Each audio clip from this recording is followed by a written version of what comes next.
So friends, ఫైనల్గా మన దీన్ని ఏమని అనుకోవచ్చు, ఓతప్పం అనుకుంటారో, తెపాల చెక్క అనుకుంటారో, లేకపోతే దోశ అనుకుంటారో, ఏదైనా అనుకోవచ్చు. చూస్తారు కదా, చాలా హెల్తీగా. ఈ కలర్ ఎందుకు ఇలా వచ్చిందంటే, మన రాగి పిండి ఉంది కాబట్టి, దీంట్లో జొన్న పిండి ఉంది కాబట్టి మనకి కలర్ ఇలా వచ్చింది. సో టేస్ట్ అయితే బాగుంది. చిన్న మొక్క తిని చూస్తారు, చాలా బాగుంది టేస్ట్ అయితే. చూస్తున్నారు కదా, ఇట్లా డైరెక్ట్గా మన తెపాల చెక్క టైప్లో కాల్చుకోవచ్చు. ఎందుకంటే అన్ని పిండిలు ఉన్నాయి కాబట్టి దీంట్లో మన హెల్త్ కూడా చాలా మంచిది. సో ప్రాబ్లమే లేదు, చక్కగా తినొచ్చు దీన్ని. సో చూస్తాకైతే ఎలా ఉంది కామెంట్ చేయండి ఫ్రెండ్స్ మీరు. ఓకే ఫ్రెండ్స్, వీడియో నచ్చితే లైక్ చేయండి, షేర్ చేయండి, సబ్స్క్రైబ్ చేయండి ఫ్రెండ్స్. బాయ్.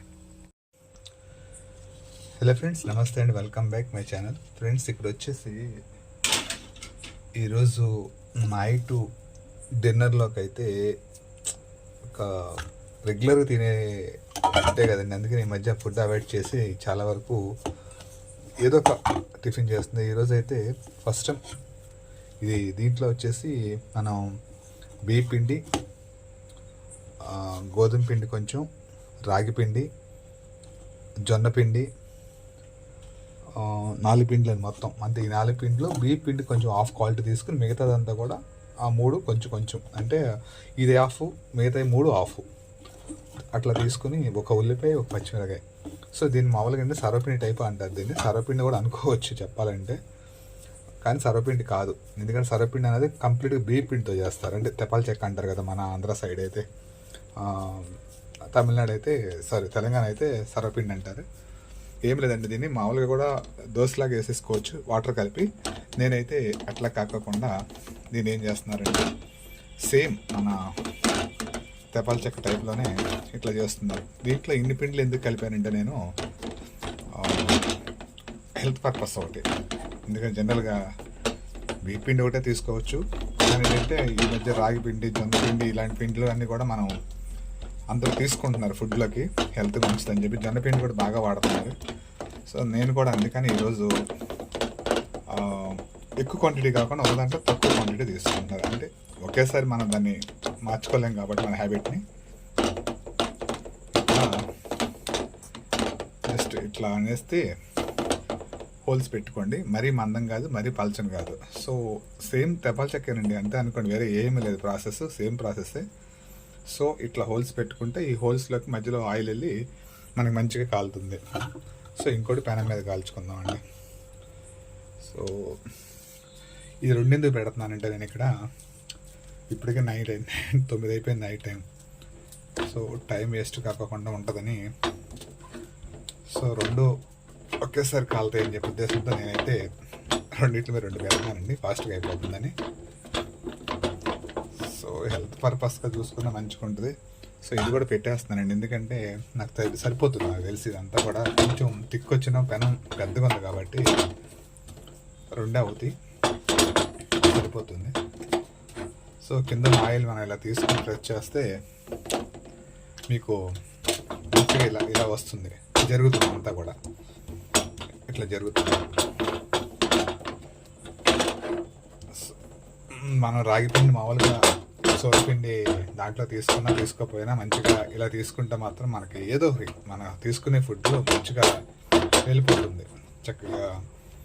జొన్న పిండి కూడా ఈ మధ్య హెల్త్ మీద అందరూ వాడుతున్నారు జొన్న రొట్టె కాల్చుకోవడానికి. సో జొన్న రొట్టె కాల్చుకున్న ఒకటే, మనం ఇలా కాల్చుకున్న ఒకటే. నేనైతే ఇట్లా కాలుస్తున్నాను. సో దీనికి కూడా అంతే, ఇట్లా హోల్స్ పెట్టేసుకుంటే మనకి కంప్లీట్గా దీంట్లో ఆయిల్ వెళ్ళిపోతుంది, మంచి కాలం. సో ఇప్పుడు స్టవ్ వెలిగించుకోవాలండి, హైలో పెట్టుకోకుండా సిమ్లో పెట్టుకోవాలి. ఎందుకంటే హైలో పెట్టామంటే మాత్రం మాడిపోతుంది. సో దీనికి ఏంటంటే ఒక మూత పెట్టేస్తాం, మనకి చక్కగా మగ్గిపోతుంది. ఇలా ఆయిల్ ఏంటంటే తర్వాత ఈ మధ్యలో రావాలండి, ఇక్కడ మీడియంలో మధ్యలో హోల్స్ ఉన్నాయి కదా, ఈ లోపల ఆయిల్ అంతా వెళ్ళి క్రిస్పీగా మనకు కాలుతుంది. సో ఇక్కడ 2 పెనాలు అందుకే పెట్టేస్తాను నేను, 2 పెనాల మీద 2 దోశలు కాలేద్దాం, త్వరగా అయిపోతుందని. సో మన ఇక్కడ తీసుకున్న రాగి పిండి, జొన్న పిండి కాబట్టి, సో ఒక దాని మీద పళ్ళెం పెట్టేస్తున్నారు, ఇంకో దాని మీదకి ఇంకో మూత పెడతాం. సో మనకి ఏంటంటే అది కుక్ అవ్వాలంటే ఏదో ఒకటి వెయిట్ పెట్టాలి. అలా పెడితే లోపల సిమ్లో మనకి స్లోగా కుక్ అవుతుంది. మనకి ఏంటంటే హెల్త్ పర్పస్ కోసం మనం తీసుకున్నాం కదండి. ఇప్పుడు దీంట్లో జొన్నపిండి, రాగిపిండి, బియ్య పిండి, మన కొంచెం స్టిక్కీగా రావడం కోసం నేను గోధుమ పిండి వేస్తే, గోధుమ పిండి యాక్చువల్లీ అవసరం లేదు, కానీ ఏంటంటే కొంచెం క్రిస్పీగా రావడం కోసం వేసాను.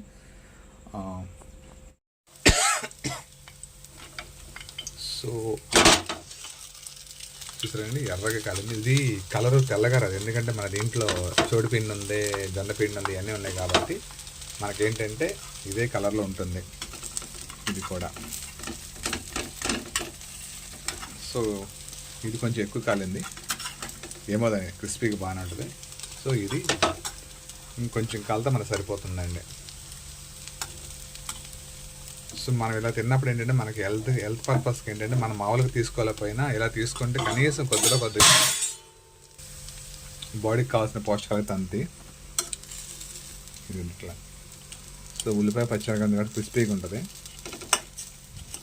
సో ఎక్కువ కాలం వస్తుంది, ఒక పక్క కాలింది కాబట్టి రెండో పక్కన ఎక్కువ కాలం వస్తుంది. మామూలుగా అయితే మన అది ఒక కలర్లో ఉంటుంది, వైట్ కలర్లో, గోల్డ్ కలర్లో ఉంటుంది. ఈ అన్ని పిండిలు కలిపినాయి కాబట్టి మనకి ఈ చోడి పిండి కలర్లో వస్తుంది.